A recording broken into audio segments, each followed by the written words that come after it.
बातमी आहे तुमच्या आमच्या आवडत्या चहाची। सकाळची सुरुवात असो किंवा कामाच्या धावपळीतला छोटासा ब्रेक, चहाचा एक कप हा सर्वसामान्यांच्या दैनंदिन जीवनाचा अविभाज्य भाग आहे। मात्र आता साखरेच्या वाढत्या दरामुळे चहाचा गोडवा कायम ठेवताना चहाप्रेमींच्या तोंडाला मात्र घाम फुटू लागलाय। साखरेसोबतच दूध, चहापत्ती आणि गॅसच्या दरातही वाढ झाल्याने चहाचा कप महागलाय। साखर दरवाढी अगोदर 8 रुपयांचा चहाचा कप आता 10 रुपये झालाय। याचा फटका थेट ग्राहक आणि छोट्या चहाच्या व्यावसायिकांना बसतोय।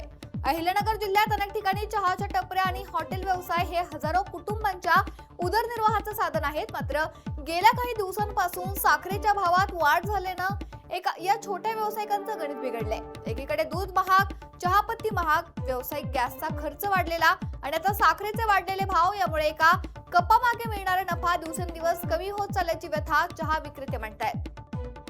बरोबरच दूध वाढ, त्याचबरोबर आता साखर वाढ झालेली आहे।